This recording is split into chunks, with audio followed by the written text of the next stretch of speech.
Pinupuri ka namin, Amang Banal, ngayong gabi na makadaog kami sa prayer meeting sa kalagitnaan po ng week.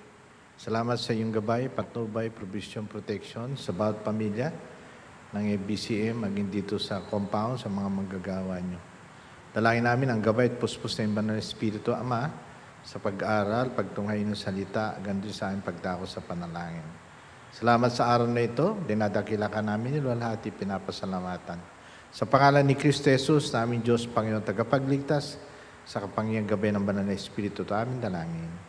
Amen. Magandang gabi po sa bawat isa. Nandito tayo muli sa ating punong panalangin. We have midweek service sa kalagitnaan po ng Sunday, no?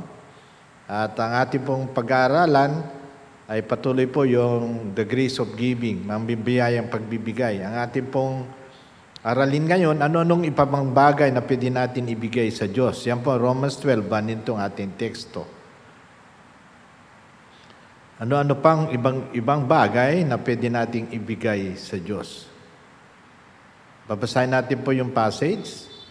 Kaya mga kapatid, sa pamagitan ng kaawaan ng Diyos ay inaasamo ko sa inyo, na iharap ninyo sa Diyos ang iyong mga katawan bilang haying buhay, banal at kalugod-lugod sa Diyos, na siyang iyong makatwirang pagsamba sa Diyos. At huwag kayong makiayon sa kapanahong ito, sa halip ay magbago kayo sa pamagitan ng pagbabago ng iyong kaisipan upang mapatunayan ninyo kung anong mabuti, kalugod-lugod at ganap na kalooban ng Diyos. Yan natin pong passage na ating Romans 12, 1 and 2. Sa ating pong introduction o pasimula, taos-pusong pagbibigay. Nagsilbi kay Reyna Victoria, General Charles Gordon, 1833 to 1885, sa China at sa ibang lugar. Pero kapag nasa Inglaterra siya, sa kanya pong hometown, pinamimigay niya sa mga tao ang 90% ng kanyang sweldo. Nang narinig niya ang tagutom sa Lancashire, tinanggal niya ang sulat sa medalyon, purong ginto, na binigay sa isang pinuno ng bansa. Pinadala niya ito upang tunawin at gamitin ang pera, makakuha pambili ng tinapay para sa mahihirap. Sinulat niya sa talarawan niya, binigay ko sa Panginoon Jesus ang huling makamundong gamit na mahalaga sa akin. Ganda po yung binanggit niya, no? Binigay ko sa Panginoon Jesus ang huling makamundong gamit na mahalaga sa akin. Marahil, labis sa kayahan natin magbigay ng pagiging mapagbigay ni General Gordon. Pero gusto ng Diyos na tulungan natin ang mga nangangailangan. Sa ilang batas na binigay ni Moses, inutusan ng Diyos ang mga tao na huwag anin ang buong ani. Sa halip, kapag ani na ang ubasan, sinabi na iwanan ang malalaglag para sa mahirap at dayuhan. Sa Leviticus 19 verse 10 po yan. Gusto ng Diyos na tulungan natin ang mga nangangailangan sa ating tabi. Pwede tayong humingi ng tulong sa Diyos para mas lalong gustuin maging mapagbigay at maging malikain sa pagtulong. Gusto niya tulungan at ipakita ang pag-ibig niya sa iba sa pamagitan ng pagbibigay o pagtulong. Pupunta po tayo sa ating aralin. Anong mga iba pang bagay, maliban sa material at ating tithes and offering, pwede nating pagkaloob sa Diyos? What other things we ought to give to God? So una po ay ating titingnan yung turo ng banal na kasulatan sa ating binasang passage sa Romans 12, no? Sa ano pang ibang bagay na pwede nating pagkaloob sa Diyos? So una, yung ating pong katawan, our bodies. Yan o, Roma 12, versikulo 1. Kaya po nahamon po ni Apostol Pablo, sabi niya, kaya ang mga kapatid. So, na-address niya po yung mga believers, mga kapatid. Sa pamagitan ng kaawa ng Diyos, ay sinasamo ko sa inyo na iharap ninyo sa Diyos ang iyong mga katawan bilang haying buhay, banal, at kalugod-lugod sa Diyos na sa iyong makatwir pagsamba sa Diyos. Yan ang binabanggit ni Apostol Pablo. So yung ating bodies, no? Ang ating katawan. Hindi naman pwede kasing Kristiyano tayo, Lunes hanggang Sabado, nasa sanlibutan tayo sa bisyo. Tapos pagdating ng linggo, banal ng dating natin. Hindi po yung gano'n eh. Kailangan the whole week ay nabubuhay tayo may kabanalan sa Diyos. So, ang gusto ng Panginoon, dug natin ating sarili may kabanalan, no? Kalugod-lugod sa harapan po ng Panginoon. Kaya yung marapat na banal na pamumuhay, yung ibig sabihin kasi ng holy o banal na pamumuhay, separated, no? Set apart sa sistema ng sanlibutan. Kaya sabi ng Panginoon sa 1 John 2:15-17, do not love the world or anything in the world. Yan alam na natin, lust of the flesh, lust of the eye, and then pride of life are not of the Father but of the world. Kaya hindi natin dapat bigyan tuon yun sa ating buhay, no? Okay, dapat tapos na tayo dyan, graduate na tayo. Pangalawa, ang ating buong sarili sa bagay sa Diyos, ourselves fully to the things of God. Yan, sa 1 Timoteo 4:15. Pagbulay-bulayan mo ang bagay nito, italaga mo yung sarili. Ano? Saan? Sa mga ito upang iyong paglago ay mahayag sa lahat. Yan po yung mga bagay sa Diyos, no? Yung salita ng Panginoon, pag-aaral, pagbulay-bulay. Kaya lang kasi masyado tayo po na-adding na sa gadget. 1 oras, 2 oras, kung doon na tayo nakatuon. Di na tayo po nagdi-devotion, di na tayo nagba-Bible reading. Ay sana po mabago yung ating pong pananaw at buhay. Okay, pangatlo, pagbibigay panahon sa pagbabasa ng Biblia, yan din po. Attendance to the reading of God's Word. 1 Timothy 4:13. Palagaan mo ang pagbabasa, ang pagpapalakas ng loob at pagtuturo hanggang sa ako ay makarating. Yan ang advice ni Paul sa batang pastor na si Timothy. Kailangan po natin yan. Hindi lang po yung devotion, hindi lang yung nagsasamba tayo ng Sunday School at worship at Vespera. Kailangan natin meron tayong personal Bible reading and studying the Word of God. Yan po kasi ang ating strength. Kaya ano sabi ni Jesus nung nasa lupa po siya? Search the Scripture that you may know you have eternal life. Hindi po siya nagtapos doon. Nung maligtas tayo, nalaman natin salvation. May kadugtong, sabi, and they that testify of me. Oh. Yan ang doctrine eh. They testify of me. Sana po nag-enjoy tayo sa ating buhay spiritual. Hindi lang po sa mga material na bagay. Pero mas dinidesire natin yung mga spiritual things. Pangapat, marubdob tumugon sa bagay sa ating napakinggan. Yan po yung pangapat. Earnest heed to what we have heard. Kung ating natutuan, napakinggan, napag-aralan, napagbulay-bulayan, yun po yung kasing ibig sabihin niyan, tumugon, sumunod, mag-response. Kung ano yung dapat baguhin, ano yung dapat pa natin tanggalin sa ating pag-ugali, pamumuhay, o ating pong kainaan, yan po atin ituwid. No?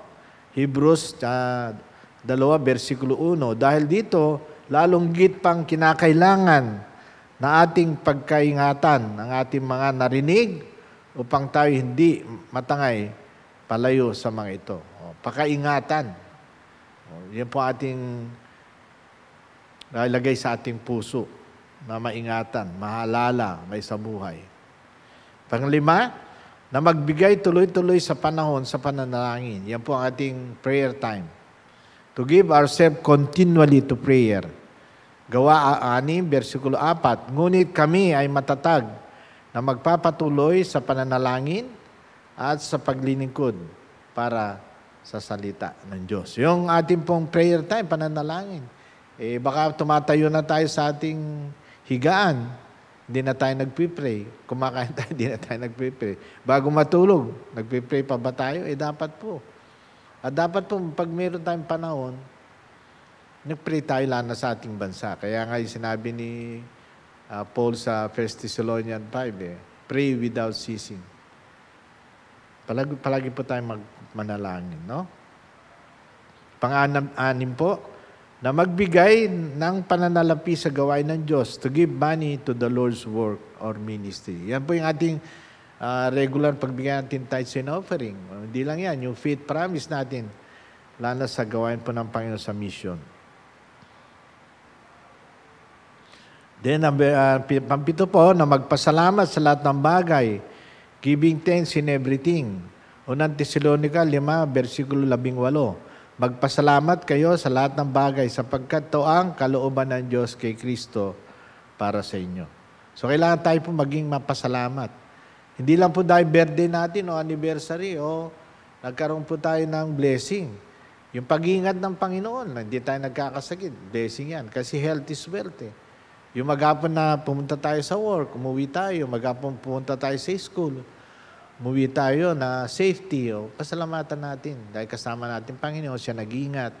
Siya nagbibigay natin pangailangan. Napaka-faithful po ng Panginoon. Dapat po pasalamatan at papurihan.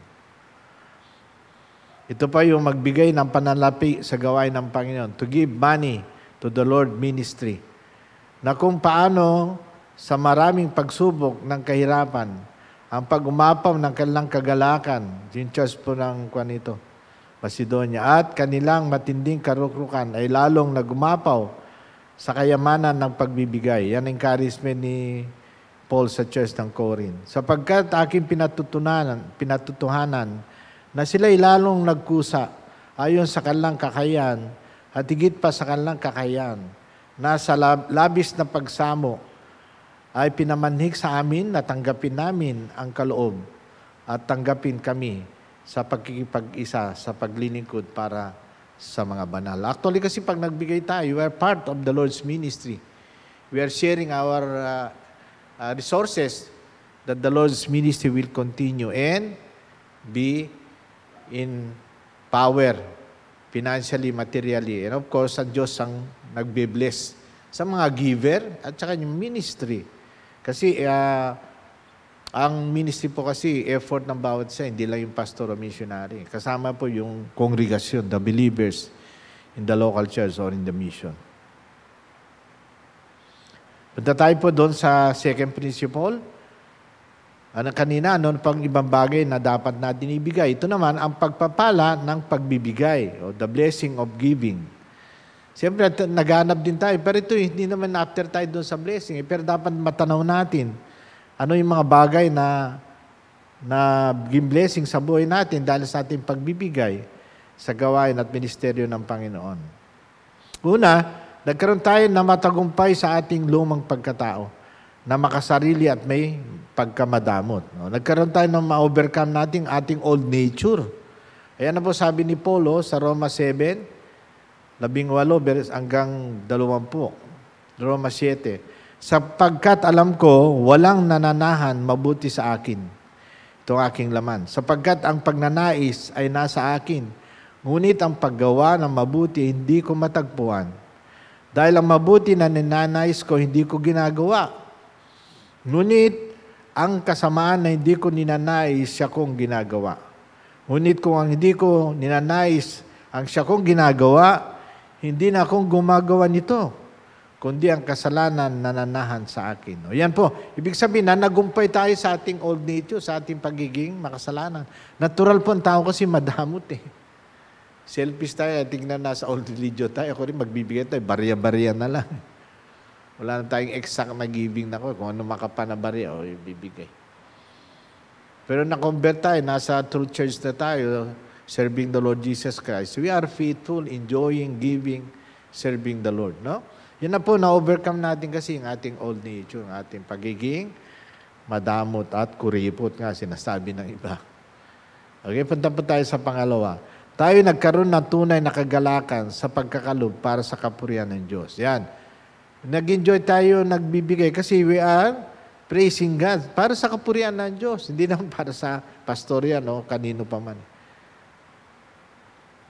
Pangalawang Korinto 9, versikulo 7.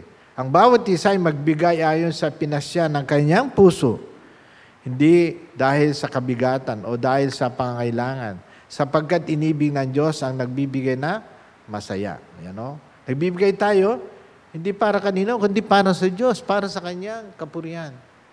To give glory to the name of the Lord Jesus Christ, to the Father and to the Holy Spirit. No? Yan po atin pong matanaw ang pagpapala ng pagbibigay. Pangatlo, punta tayo sa letter C. Tayo nga totoong naging kabahagi sa gawain ng Panginoon Diyos. Para bang nagtatayo kayo ng kapilya, bago yung kapilya, sabi ng pastor, puro haligi pala yung natayo natin, wala pa tayong pambubong. O mamaya, after isang buwan, kanya-kanya, nagdala ng yero. O, nakapagdala, yung membro, 40, o nailagay, tigis sa isang yero. Nakompleto yung kapilya. O kasi, bawat isa nagbigay ng kanyang kabahagi siya. Nagbigay siya ng isang yero, bawat pamilya. O nagkaroon sila ng malawak na bahay-sambahan. O, hindi na tumutulo. Kasi dati, nipa. Ngayon, pinalitan na, no?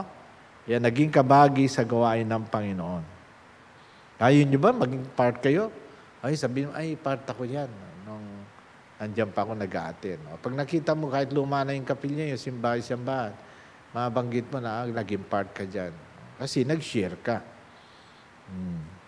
Sige, 2 Korinto 8:4-5, na sa labis na pagsasamo ay pinamanik sa amin, tanggapin namin ang kaloob. Tanggapin kami sa pakikipag-isa, sa paglilingkod para sa mga banal. At hindi ayon sa aming inaasahan. Sa halip, pinagkalumunan nila ang kanilang mga sarili sa Panginoon at sa amin ayon sa kalooban ng Diyos. Actually kasi nagkikibahagi sa gawain ng Diyos. Ang una kasing ginawa niya, sinuko muna yung buhay. Binigay sa Panginoon. Tinanggap niya ang plano ng Diyos na iligtas siya at tinanggap niya ang programa ng Diyos na pangunahan ng kanyang buhay. Yan kasi ang total dedication, submission to God upon conversion. Kaya din sabi ni Paul noon sa Damascus, nang ma-meet niyang Panginoon sa Damascus, sabi niya, Lord, what will have you me to do? Tinanong niya muna, Lord, who art thou? Ano sabi ng Panginoon? I am Jesus whom thou persecutest. It is hard to kick against the prick. Tapos tinanong ni Paul, Lord, anong gusto mong gawin ko? Yun ang pag-total submission niya, pagdidikit ang buhay niya. Ganon din po yan sa ating buhay. Nagiging kabahagi tayo sa ministeryo ng Diyos, tayo mismo ay nagbibigay ng ating buhay. Unang-una, sinabit natin ang buhay natin sa Panginoon.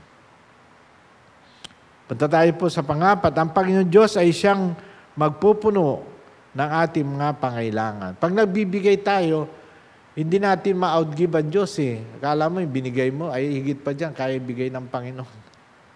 Ayan ang sabi ni Apostol Pablo sa iglesia sa Pilipay. Pilipos 4:11, ngunit ang aking Diyos ang magpupuno, ayan po, sa lahat ng iyong pangailangan, ayon sa kanyang kayamanan, sa kalwatian kay Kristo Jesus. Bakit niya nasabi yun? Kasi faithful po yung church ng Pilipay. Nakakaalala sila. Palagi silang nagpupuno ng pangailangan niya, pinapadala kay Epaphroditus. O ganun din po sa atin. Pag tayo po nagbibigay, alam ng Diyos, yung ating pangailangan, pupuno niya yan. Magtataka ka na paano nagpupuno ang Diyos dahil tayo po'y tapat, ay lalo't pong tapat ang Diyos sa ating buhay at sa ating sambayan, sa ating pangailangan. Kaya po wag nating kalimutan noon. But my God shall supply all your needs. Sabi ni Paul sa church ng Pilipay. Okay, punta tayo sa last. Papaano tayo dapat magbigay? Yan. Una, individually. Hindi naman pwede na isang pamilya, ito yung ties ng pamilya, hindi po ganun kailangan individual. Kaya dapat pati ng anak natin, pagpunta ng Sunday school, pinapadala natin sila ng offering nila, no? Kaya sa Sunday school, magkano yun? 5 piso, 10, 20. Para matuto po sila na individually, nagbibigay tayo.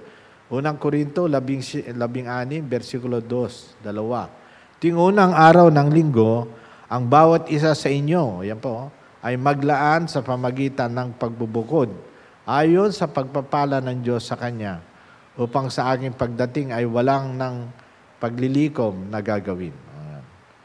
Ang bawat isa sa inyo, sabi ni Apostol Pablo, ay maglaan sa pamagitan ng pagbubukod. Bawat isa dapat ganun. Yan din po ang mahalaga ng ating anak na turuan. Ngayon, pagka nag-college na sila, nag-high school sila, pati yung sa kanilang baon at saka binibigay natin na pamasahe, naghiwalay sila. Kung meron silang sobra, naghiwalay silang kanilang tithes, ang kanilang offering. Ano pa? Pag nagtrabaho sila, di lalo na sila magbibigay. Sabihin, Nay, iwan ko po yung tithes ko. Kasi baka magastos ko, kunin ko na sa Sunday. Sabi ng anak, kasi professional na sila, may trabaho na. Mahalaga po yan na individually matuto yung bawat sa atin. Sa ating sambayan, lalo sa iglesia. Hindi lamang ang ama or tawag ay head of the family, ay ganun din sa ina at sa mga anak. Okay, punta tayo sa pangalawa. Ang pagbibigay, paano? Kanina, individually ngayon, systematically. Tuwing unang araw ng linggo, sabi sa binasa natin. So, merong panahon, may time, systematically. Marahil, hindi natin madala yan tuwing first Sunday, hindi tayo tumatanggap o nagsisweldo. Pwedeng 15 days o pwedeng katapusan. Pero may system ang ating pagbibigay. No? O once a month o every 15 days, may system. O kung weekly, o maganda rin. So may system ng ating pagbibigay na talagang alam natin kailan dadaling ating tithes and offering or faith promise. Hindi lang sa araw na ating birthday o karawan o tuwing sasapit ang Pasko, doon tayo nagbibigay. Bagos kung papaano tayo pinagpala ng Diyos sa araw ng linggo o 15 araw o tuwing katapusan ng buwan, yun po ang ating dadalhin. Kaya may system may date o may petsa tayo na alam natin, doon tayo nagdadala ng ating tithes and offering. O ng mga buhay natin na dapat ibigay. Tuwing Sunday, dinadala natin ating katawan. Then, pangatlo, proportionately, ayon sa pagpapala ng Diyos sa Kanya. O, paano tayo pinagpala ng Diyos? O more, no? Kaya yung pinagpala rin ng Panginoon sa material, ganun pa. Pinagpala ka ng 1,000 sa isang linggo, pinagpala yung isa na 10,000, isa naman 50,000. Kung ano yung proportionately, yung kaya tithes and offering, yun, dadali niya. Kung pinagpala naman tayo sa Panginoon, may mga kapatid kasi rito, nag-attend na ng early morning, Sunday school, tapos mid-morning, tapos vespera, nandito pa. Kasi pinagpapala sila, lalo sila nag-enjoy sa ministry ng Panginoon, no? Maganda po yan. Talalago kayo. Nung bagong Kristiyano, ganun Nag-attend ako ng early morning. Yung ating Sunday school noon kasi, wala nang early morning sa church namin sa Pampanga. Sunday school, 8. Hanggang 9:30. Tapos, 9:45 hanggang 11:30 ang worship. Tapos hapon, meron kami tinatawag na men's fellowship. Tapos sa gabi, merong gospel hour. Yan. So, maganda po. Ating bigay ang ating time sa Panginoon. Ganun din sa pananalangin. Wala tayong sa ilalim ng kautusan bago sa ilalim ng biyaya. Sa Leviticus 27:30, ang ikapo ay banal para sa Panginoon, hindi para kanino naman ito dinadala natin. Sa offering plates para sa Lord. Kaya yung ating tithes, hindi po dapat ibigay kung kani-kanino. Mamaya sabihin, binibigay ko si isang pastor. Hindi dapat dinadala sa kaban ng church. Ang church dapat po mag-dispose ng ating tithes, no? Kung pinagpala ka. Pero yung gusto mo ibigay, yung faith promise mo, yung offering, pwede yan. Doon ka kukuha kung may kapatid na ngailangan. Pero wag doon sa ating tithes. Kasi ang tithes talaga, sa Panginoon yan Hindi sa atin yun. Dapat ngayon ay tayo nasa ilalim na ng grace, which is the covenant of love. Kaya meron minsan tayo, nagbibigay tayo ng tithes tayo, may iba naman yun sa ating love offering. Tapi hindi natin sinishare sa ibang tao na nangangailangan. Okay, pang-apat, punta tayo sa pang-apat. Paano tayo dapat magbigay? Cheerfully. Hindi mabigat. Huwag na tayo po magbigat. Magbigay kung mabigat sa loob natin, nag-aaway pa tayo mag-asawa. Ano sabi niya dyan? 2 Corinto 9, versikulo 7, for God loveth a cheerful giver. Yan, cheerfully, masaya. No? Daman-daman mo na gusto mo magbigay. Willingly, cheerfully. Ang maling kaisipan, ayan na naman ang offering plate. Dapat ba ako magbigay na muli? Ayun kasi may offering plate sa Sunday school o lalo sa worship. O minsan tinatanong, dapat ba akong magbigay muli? Mabuti sa church natin ngayon, nandun na yung offering sa harap. Pagdating mo, diretso mo na lang doon, dinadadaan sa iyo. Na bago, no? Ito'y maling pag-iisip at kaisipan. Sabi po ni R.G. Letourneau, we ought to count the great privilege and joy to be able to give something back to the Lord who gave much for us. Isipin mo, nakakabigay ka sa Panginoon, siya nagbigay sa ng buhay na walang gan at lugar sa kalangitan. At sang araw, doon ka sa Panginoon. Ang dami niyang binigay sa iyo, tapos magbigay sa Kanya sa gawain niya. Oh. Kaya ang pagbibigay ay pribileyo po, not a burden. No? Hindi po burden yan. Mali po ang ating pagkaisip ng ganon. Dahil magbibigay ba ako? Nandiyan naman ang offering plate. Dapat po, nire-ready na natin yan. Kaya dito sa atin, pagpasok mo pa lang sa pintuan, nandiyan na yung lalagyan ng offering. Dapat naka-ready na po bago tayo pumunta rito ng Sunday morning. Now, tatandaan natin, we ought to count the great privilege. Enjoy to be able to give something back to the Lord who gave much for us. Ganda po yung sinabi ni R.G. Letourneau. Sa ating pong conclusion at application, ayon po kay Dr. Billy Graham, ng ating bilang po evangelist at sa mission siya, umikot siya sa buong mundo. Ito yung sa kanyang pagbibigay ng ilustrasyon na kwento, no? Robbing God. Dr. Billy Graham, in his sermon, Partners with God, says, one of the greatest sin in America today is the fact that we are robbing God of that which richly belong to Him. When we don't tithe, we shrink just debt. Actually, we are not giving when we give God 1/10, for it belong to Him already. Leviticus 27:30. Yung tithes kasi sa Panginoon niya, wala pa tayong binibigyan. Dinadala natin. Kaya nakalagay sa Malakay 3:10, bring the tithes into thy storehouse. Hindi niya sinabing give. No. This is a debt. Kaya pagka hindi natin binibigay yung tithe natin, nagkakautang tayo sa Panginoon kasi yun. This is a debt we owe. Not until we have given a tenth do we actually begin making an offering to the Lord. Pag nabigay tayo ng tithes, doon pa lang tayo magbibigay na offering out of the tenth. Kaya dapat po ay masanay po tayo yun sa tama na pananaw at puso sa Panginoon, sa Kanyang turo, na hindi tayo nagigilty o nakokonsensya na ginagawa natin tama para sa Lord. Okay? Yan po. Purihin po ang Panginoon Diyos. Magandang gabi sa bawat isa. God bless us. Dadako na po tayo sa ating prayer time para sa ating iglesia, sa BCF. At ganun din po gawain ng Panginoon sa mga outreach mission Bible School. Ganun sa buhay ni na Pastor ngayon at Ate Lois, na nandun sila sa Pontevedra sa kanilang pagtuturo. At maraming conference po yun sa mga churches doon. Dadako po tayo sa prayer time maging sa ating bansa. Let's pray. Pinupuri ka namin, Amang Banal, na minsan pa, Panginoon, makadako kami sa trono ng biyaya nyo. Na kayo po ang Diyos nakikinig, nagturo, nagbigay sa amin ng hamon na kami manalangin. Nilalagak namin ang iglesia kung saan kami naglilingkod at kabahagi ang First Baptist Church Manila.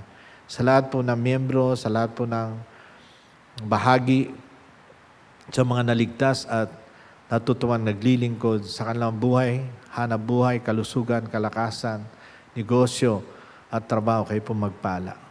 Lalo na sa iyong mga lingkod at mga kapatid na nagtatapat, nagagalak, na isulong ang Great Commission sa iglesyang ito. Pagpalain niyo rin po ang help po ng Administrative Board, kasama si Pastor Emis Nasita. Ngayon na sa Pontevedra sila, sa kanilang itinerary, kayo po magpala, manguna, magbigay ng kalakasan, talino, kalusugan sa kanila. At magamit ang buhay nila mightily for 2 weeks, Panginoon. Ingatan niyo rin sila at patnubayan sa pagbalik nila rito sa darating na June. Kinukomit din namin at pinapanalangin sa iyo, Ama, sa iyong mapagpalang kamay, ang activity sa Sunday, ang early morning worship, maging sa iyong speaker na gagamitin. Ang MC, ang choir, ganun din po ang bawat kapatid na dadako maaga sa pagsamba. Bless you rin po at pangunaan ang aming Sunday school sa bawat guro, mga nag-a-assist at nagmo-monitor. Tulungan niyo po ang bawat department na makaayos silang makarating, makapag-travel, papunta rito. Tulungan yung bawat guro at mga Sunday school teacher na makapagbigay ng kaalaman at biyayang spiritual sa kanilang pong mga lessons. Maging ang magtuturo sa Sunday school, sa adult, sa young people, at ganun din po sa mga young professional. Kinukomit namin lahat to sa iyo, Panginoon, dahil kung wala kayo, wala kayong magagawa. Asking also the empowerment sa aming mid-morning worship service, sa iyo pong tagapagsalita, speaker, sa MC, sa choir, at bawat kapatid na kabahagi sa pagsamba. Lead them mightily, Father God, with thy blessing. Maging sa Vesperaw, sa gabi, pagpalain niyo po ang tagapagsalita niyo rin, maging ang MC at ang choir muli, at tulungan niyo po ang bawat kapatid na makasama sa pagsamba ay lalong matuto at makaalam sa mga doktrina na dadalhin po na yung tagapagsalita. Salamat, Panginoon, maging sa regular prayer meeting na meron kami ang church tuwing Wednesday, at sa lahat ng kapatid nakakaagapay, nakaka-monitor, kakaalalay sa kanilang mga gadgets, sa kanilang cellphone, sa bahay. Salamat, Panginoon, dahil nakasama namin sila sa paghaling salita at pananalangin. Nilalagak din namin, Panginoon, mga Bible School na tinutulungan ng Iglesia sa Mindanao, sa Visayas at Luzon, maging po dito sa Nueva Ecija, sa Quezon, sa church po ni na Pastor Lucio, ganoon din po sa Lubao, sa pag-handle ni Pastor Willie Dino at kanya may bahay. Salamat po sa pag-aaral na yan, na kayo po umantabay, nangangalaga at nagbibigay po ng wisdom at commitment sa mga estudyante. Naway marami pang mga kapatid mag-commit at makadako sa full-time ministry sa training program nyo. Pinag-prepare din namin ang Thursday class na patuloy po kami nag-aaral, nagtuturo sa araw ng bukas. Naway ingatan po yung bawat estudyante at nagdarating na manggagawa nyo sa aming pag-aaral. Samahan kami ng kaalaman at puspos na yung banal na Espiritu in studying the doctrine at saka yung Bible Truth Illustrated, Panginoon. Kinukomit din namin, Ama, ang mga missionaries ng church, ng BCM sa local na churches at mission dito po sa Luzon, Visayas, Mindanao. Sa kanilang pagpapagal, sa kanilang ministeryo, sa pagdadalang Ebanghelyo, samahan nyo sila, gabayin sila, protectionan nyo sila, sustain nyo po sila, Panginoon, maging kanilang pamilya, kung saan man sila area naka-assign.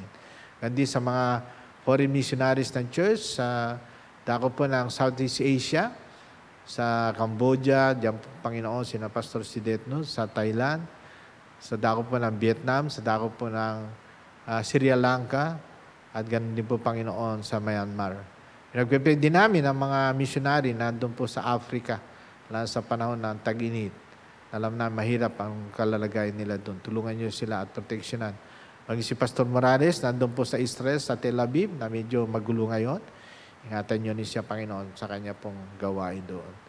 Pagpalain din po, Panginoon, ang aming mga kapartners, churches, seminaries at Bible School sa Amerika na tumatayo sa fundamentalism at Trinitarianism. Naway magpatuloy sila maging matatag at tumayo sa katotohanan, maglingkod para sa iyong kapurihan, Panginoon Diyos.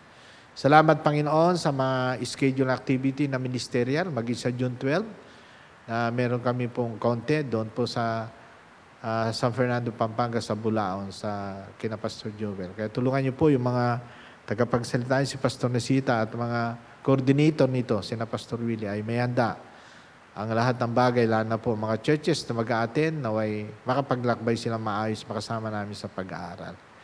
Pinapanalangin din namin, Panginoon, sa iyo ang mga gawain ng church dito sa FBCM, ang outreaches, ang home Bible study, ang pagtuturo sa iba-ibang lugar. Pangunahan nyo kami, maging sina Pastor Boy, Sister Sally, kami rin po ni na Pastor Jess at Brother Bart, at Pastor Ken sa Antipolo, at Pastor Bong, Panginoon, sa UP, please. Salamat sa bawat lugar na binuksan nyo at opportunity to share the gospel. Kaya tulungan nyo po yung aming paghayo, maging mabunga, at makita po ang pag-response ng mga kaluluwa sa bawat lugar, area, kung saan po kami nagdadala na yung banal na salita. Maging sa gawaan nyo po sa Panikitarlac, na kayo po nagpapatim at nagpapalago sa mga na-convert na-save na sa Mungkada, at gandi sa gawain nyo po sa Kamiling, sa Orisa Family, Dakilan Diyos.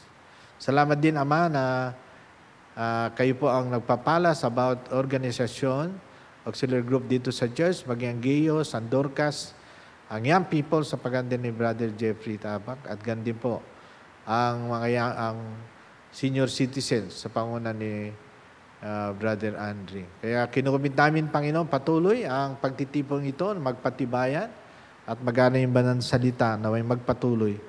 At may ayos po ng regular time ang gawain nyo, Panginoon Diyos. Salamat sa preparasyon din ng church para sa DBBS sa June 17 hanggang 21 at sa training na dinala ni Pastor Nasita at Ate Loida. Naway lalong may handa ang mga teachers o guro gagamitin nyo sa nalalapit na DBBS, Panginoon. Salamat din sa mga materials na amin po na-avail at sa pagtulong ng ICP. Salamat sa kanilang gawain. Alam ko, ito po'y paraan nyo para masustain mga summer activity at DBBS sa bawat area kung saan ginagamit nyo rin pong ICP sina Dr. Johnson, Panginoon. Pinapanalangin din namin, Panginoon, mga member ng church na nasa edad na at tunay na marami silang karamdaman at sakit. Naway kayo po ang tumulong magabot ng kanilang pain at relief sa kanilang family ng yung comfort at financial provision, Panginoon. Tulungan niyo po sila. Naway ang bawat man nila sa buhay, kagapay sa kanilang pagtanda at pagtulong. Salamat din, Panginoon, sa mga programa sa church at nasusustain namin, maging ang pagpaano ni Fancy na nagkaroon po ng 3 gabi na gawain para ihayag ang Ebanghelyo nyo. Kinukimit namin ang comfort, strength din at gabay nyo sa pamilyang Bahado sa mga plano programa nila sa buhay ni Dante at sa buhay din ni Charo, Panginoon. Kinukumit din namin at pinapanalangin sa iyo, dakilang Diyos, ang aming bansa, ang lahat ng aming Pangulo si Ferdinand Bongbong Marcos Jr. Pangunahin sa bigyan siya ng katalinuhan at wisdom sa pagpatakbo ng aming bansa dahil napakaraming problema na inaharap niya at marami pong tao na kailangan niya. Kaya sustain niyo pong health niya, 10 na kanyang pamilya, 10 ng kanyang kabinete, nakatwang niya sa lahat ng programa para tulungan ang aming bansa at paunlarin. Maging po ang Department of Agriculture o DA na siya pong kailangan mapaunlad. Nagkakaproblema kami sa mga pagkain sa bigas. At ang kaayusan po ng sistema ng NFA, Panginoon, o sa food, Panginoon Diyos, ang National Food Authority. Kaya tulungan niyo po, maging aming mambatas ang Senate Congress sa kanilang paglalahad ng programa at mga batas. Tulungan niyo rin po ang aming Pangulo, mailagay po yung mga right person, lalo na po ngayon nagpalit ng chairman sa katawan po ni Lacson, Panginoon. Maging ang Secretary ng Agriculture na tulungan niyo po siya na maging maalam din, lalo na sa paglapit po ng tagulan, na alam namin, nagiging problema namin bigas at other food products, Panginoon.